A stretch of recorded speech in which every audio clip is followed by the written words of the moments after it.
Hi, welcome back. So this is the last episode of the Alocasia series.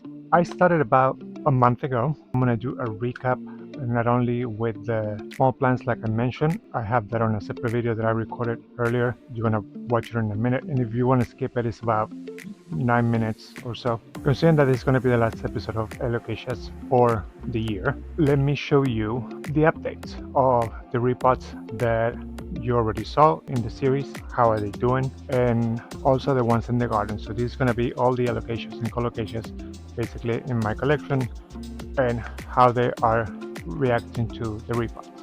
There's some good, there's some bad. Let's take a look.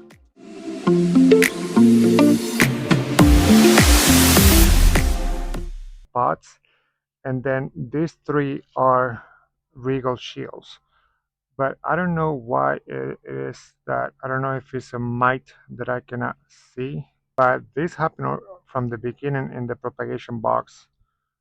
So I'm gonna finally put them in a mix because there's several of them. We have at least 5 of them. This one I'm not sure what it is, but it looks like it might be a mellow, possibly. This one is definitely a mellow. The ones that I confirmed that I'm sure that they're mellows I'm gonna go together. The ones that I'm not so sure, I'm gonna put them separately. This one is another mellow, and I see a little webbing here. But this one that has webbing, it doesn't have any damage on the leaves. So of course they're all gonna get treated anyway. I was looking to see if I can identify. I think these were $10, but there's 12 of them here. The potty tumblers. I thought they were shorter, but very cute to put all these small propagations since I bought it with that intention. So let's start with the mellows. So and these are going to be no drainage, and this is perlite and vermiculite as well. Some of them are growing in moss, in sphagnum moss. So these are tiny. I'm gonna mix 2 tinies and a bigger one. I'll just be playing it by ear. Let's add the amendments. It's one of the things that they don't have when I put them in the propagation box. Anything but just perlite and vermiculite. So they don't have any food except for the ones that I put in the water when I water them. So now with this, we add instant food, we add slow release food, we add in systemic for the defense, we add mycorrhizae for the fungi to help them feed and develop. And just like I'm updating you on the mycotiana right now, that is not doing so great, or like I did with the stingray, that is not doing so great, and anything else that is worth sharing, I will definitely share with you on every related video. This is one larger corm. Now you see the corms are, I just plop them in as I harvest them. I didn't clean them up, but the ones that I harvest in the last repot, I've been cleaning them up and clearing some of that husk. The husk is formed when the corm is in contact with the air to protect himself, but it also makes it a little harder for it to sprout. I put them here on the side, and after I water them, I'll give you a shot of all of them. So there's one corm here that, no, this is the husk. So it's not a rotted corm, it's the husk of this one. I'll show you. There's a difference between dropping them into moss or the mix of perlite and vermiculite that crumbles so much easier and the roots don't get tangled in the media. With patience, they come off. So see how this one still has the husk around the corm and this one doesn't. So that we just saw was the husk that came out of this one. On those smaller containers, I tend to put like 2 corms, and I didn't see any other remnants of anything rotting, so I guess they all sprouted well, and they have quite healthy leaves. And if these are a success, they're gonna go for sale or continue to grow till they sell. I love this plant, so I don't mind to have a bunch of them. All right, so those are the mellows. Let's get on that black velvet. These are in moss. Yeah, this one, like I took it out of the propagation box, so it will start to like acclimatize to it and to the not being in the propagation box, and it kind of like start to like throwing a fit. So I brought it back in. So let's see if it has to do with the fact that was still in the moss.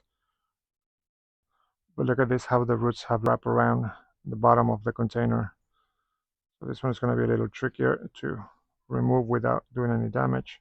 But again, with patience, I'm going to keep them separated just to have a guarantee, because I show you the other two that I have from the store, that I put them from the media that it came in into my chunky mix. It's not in this mix, but it's in the chunky mix. And they haven't roughed it yet. It's been also about a week, I guess. Throw some of the systemic in the micro in that one, on that mellow. I put the microrhiza, but just in case. I'm also gonna label them because sometimes it's not sometimes, all the time. It's hard to keep up with so many plants, and sometimes I find a bald spot on an arrangement in the garden or on a little base like this, and I have no idea what was in there. Except that it's a unique plant, but if it's something like this, I can easily lose track of it. So for that reason, I'm gonna put a label that way. When it was just me, I didn't care that much, but now that I'm gonna have you as a witness, I wanna keep a track. So if you ask me about it, or whenever there's an update to do, I can tell you what happened. This one is the one that has the new leaf coming up there. These ones are fresh from the propagation box, so I'm a bit concerned that they will throw a fit. But this is a huge corm, so this is one that probably rotted off previously, and I propped the corm in the propagation box. That's why the leaves are much bigger. It doesn't matter how careful you are with moss, they tangle in the hairs of the moss, and then when you remove it, they will pull some of the roots, but they're the tertiary roots, so should not be a problem. Let's hope it's not a problem. I found this funny, that look at all the roots have come out from here and not really from the corm. Interesting. Well, I'm glad that I decided to repot them separately. This is a lot more grown-up plants. Consider that these are small. I'm gonna put them together in one of these with my mix of vermiculite and perlite and prop them back into the propagation box because they're too small to be out there. This one has been out of the propagation box. It's been on the heating mat. That's why the moss is a little drier. It's just been there for a day. What I'm gonna do, instead of just doing this mix alone, I'm just gonna put a little bit of earthworm castings only and systemic because something is possibly attacking it. So it has extra defense. The root system on this one is almost non-existent. So for this one, it's the only one that I'm gonna do this, the powder, just because of the rooting hormone to give it a little aid on that area. Now, one of the things that this plant have had is the fact that they've been growing on the propagation box without much food that had provoked that discoloration on the leaves. Because again, I have inspected it for mites, but I don't have a super strong microscope to see if there's a smaller type of mite that is damaging the plant and I'm not seeing. So I don't know. If you have experiences, please let me know down in the comments so I can address it and see, follow the proper protocol to help this plant to thrive. This corm is still firm. It has a lot of husk, so I'm gonna repop it in the propagation box after I remove the husk. Who knows? Maybe with the husk removed, they'll pop the plant. These are much thicker roots, different than the black velvet, for example. But of course, this one gets a lot bigger than the black velvet. The black velvet is still considered a jewel alocasia. Okay, so I'm gonna take you on a walk of where these plants are right now and what is the temperature, the humidity, and the light that they're receiving. This is the pink dragon. And I set up my meter to foot candles, and right now it's like about 10 o'clock, so you can see the sun is right there, and I have these sail shades on top of me, so the amount of light that they're receiving right now is from 205. The most is like 240, 249. Of course, it's gonna get a little more light when it gets closer to noon, but it doesn't get any direct sunlight. This is the bigger Ivory Coast. The bigger leaf like completely yellow out, and that's normal for plants to do after a repot. They lose a couple of leaves, so I'm not concerned about that. So this one is receiving about the same amount of light, between 160 right now. And let's move to the other side. Now, don't be deceived by the humidity, because it looks like it's super high and everything, But at the same time, you have to consider that the breeze that I continually get here, it has salt in the air, so that counteracts some of the humidity. But as you can see, the humidity is 85%, although it doesn't feel like it. So this one is the Tigrina, and right now you see like my gazebo has like this slanted opening, so it filters some of the sunlight. So at the sunlight, of course, it's going to have more light, 7,000, like your direct sunlight. But on the shade, it's receiving about between 700, 800. And once the sun moves to noon, it will be completely shaded. So it's going to be more on the 350. I also put the Alocasias Stingray right here, and the Longilova.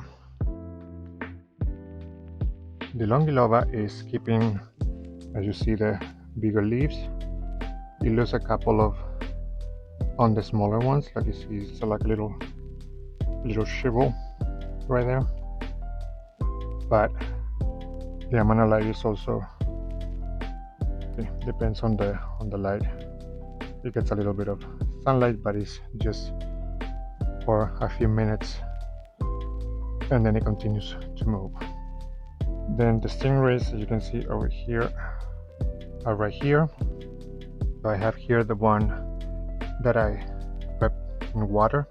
I added a couple of rocks, so I'm able to have a little more water in there, and the roots have room to grow. It has thrown this new leaf, which is great. So it has this one, and this one is the one that is in the no drainage. So the conditions here are the same. These are receiving a little less light because they are further away from the slanted gazebo. Now over here on this side, I have the Santora, the one that actually stick around. And as you see, it's doing really well. I actually found another two, because the previous two that I did on the chunky mix, they were goners, so I returned those. But I was fortunate to find another two that I want to also give them a try. But like, I'm not gonna put you through that repot again. You saw what I did, but I'm gonna put them in the same setup as this, with the leg on the bottom and the sphagnum moss. And this one is in this same situation, that is receiving some direct sunlight, but just for a little bit. It's just the morning sun. This is my smaller Yucatan princess, or Mayan princess. He's wrong. Alright, so I'm gonna compare both videos because I got the IDs wrong, and this is, and please correct me in the comments down below if I'm wrong, which I probably am. So this is apparently from the description that I found online, the Dark Star or the Yucatan Princess. And this one struggled a little more last year, and right now here you see like the humidity drops a little bit to like 30%, and the light that it gets here, it doesn't get much direct sunlight. If it does, it's maybe for like 30 minutes at one point. But at this moment in the season, it doesn't get any direct sunlight. So you can see the temperature, the humidity, and the light. Now let's consider that today is basically the warmest day of the year. This has been a very mild summer, so that's one of the things that they are having issue with, is the temperature. All right, so right here we have the pharaoh mask, and the little one that was growing in there is still fine. The older two leaves have failed. I have to chop those off, and there's a new plant growing right there. Remember that little one that we wrap around? It has finally started producing a leaf. Right on this side, I have the Odora variegata, and it's doing just fine. Just lost one more leaf right here, And right under it I have the Platinum Bisma that is doing just fine right there at the moment. Now on this side right here, this one is something that is going to be returned, so there's no point to that. On the rest of this, I'm gonna put the names down below because I don't remember the names properly, but this is one that is doing fantastic. And like, this is the biggest leaf right here. On this side I have an Odora.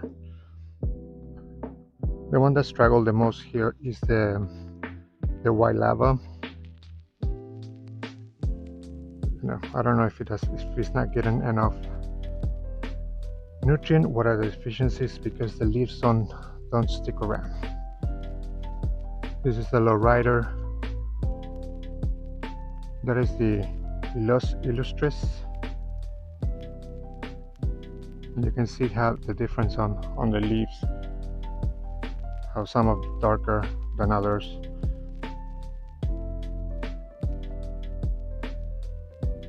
This one is illustris as well. And then this one I have to remember the name, I put it on the screen.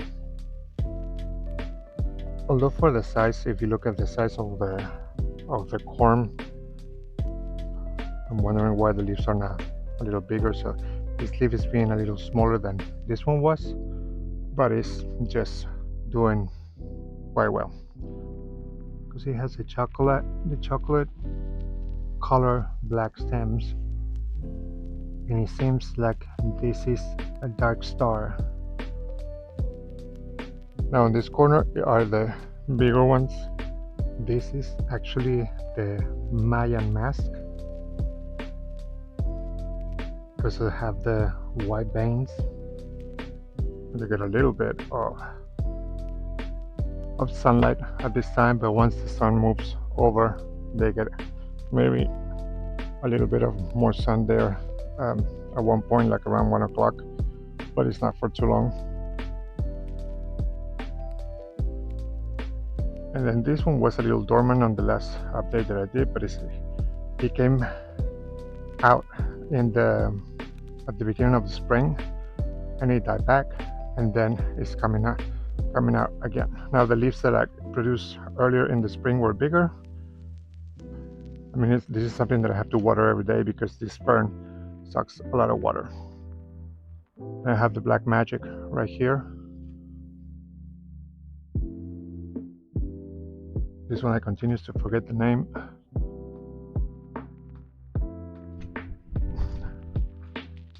But I love these ruffles and the texture on the leaves. Now there's another one here that is also like a big, just like those ones over there. But this one struggles a little more. It probably doesn't have enough sunlight, so it doesn't come out. Same with this one that I have right here. See right there. There's another one that is the same as those, and even though that this one gets a little more sun, it's probably still too shaded by the other plants that it's with.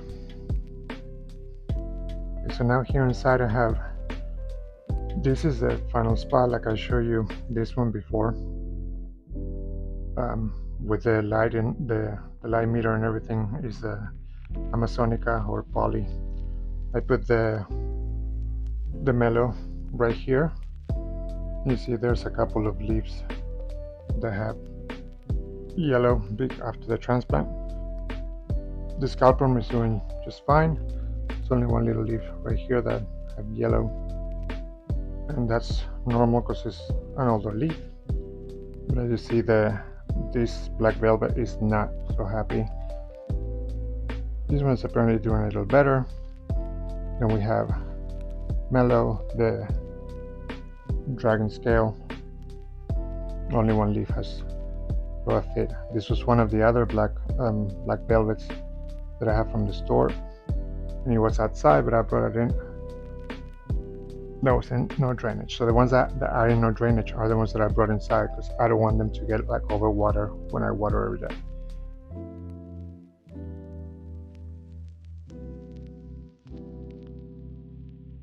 Another mellow. So this is the other mellow that I did, and it only has this little leaf that is not so great, but there's new leaf coming up in there. This is another mellow that this leaf throw a little bit of a fit. This is the other Ivory Coast. There were like a couple of leaves that like throw a fit. This is the other Scalprum. So you see other regal shields. And then over here we have the Sinuara that only has yellow one leaf. Then we have the Silver Dragon. And now this Silver Dragon, yellow 3 of the leaves.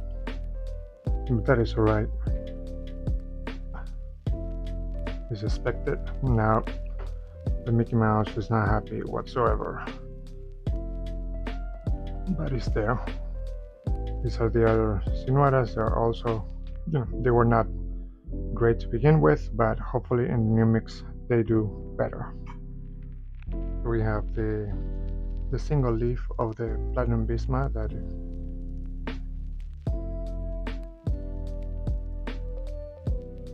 there was a millibug, but it's not. Just powder, just sulfur powder. And then we have, this is the Cuculara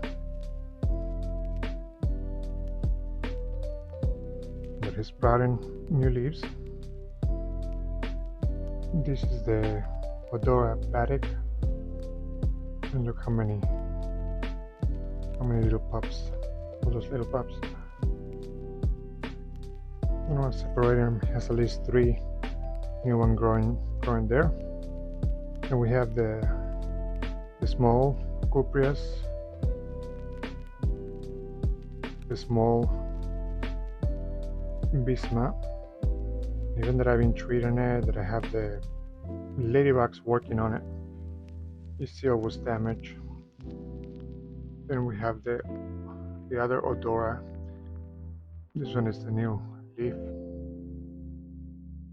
And finally, here's where my Cupria has been for the longest time.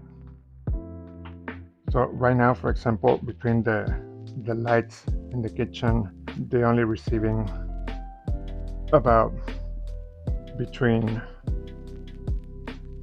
60 and 70. But if you put like towards the window, the light that comes from the window is about 160, but they get a lot more of the light later in the afternoon. Now let's take a little peek into the propagation boxes. As you see, there's a new one growing up right there, but that one is not from the recent props, I believe. This one is older. It looks like it's like a Platinum Bisma, but of course this is one of those that I didn't label. There's one that has a little bit of sprout right there, and there's a regal shield that is also propping up right there. That one is the Jacqueline, and that corm is from the, I believe, the Tigrina, but nothing is happening yet. My Cochiana, that is completely not good, so most likely I'm just gonna prop that into the propagation box and hope for the best, because that doesn't, I don't want to put it in the new soil because it's been too soon. It's gonna be like more stress the plant doesn't need, but the propagation box might do the trick. Alright, so that is the full update on the Alocasias, possibly the last Alocasia episode for the year. But if you have any questions about any particular one on the development or anything, I'd be happy to give you an update on the comments down below. I will do another update probably in a month. It's not going to be an update specifically on Alocasias. It's going to be a plant tour and you're gonna be able to see them while I prepare the plants for winter later on. I mean, winter here doesn't really happen till late December, so but I don't know. I'm not that familiar with the weather here. So that's all for now. Let me know anything down in the comments that you want to know if I missed anything. Please don't forget to subscribe, drop a like if you have enjoyed this series, share with other plant enthusiasts. I appreciate it very much. Thank you. And I'll talk to you in the next one. Bye.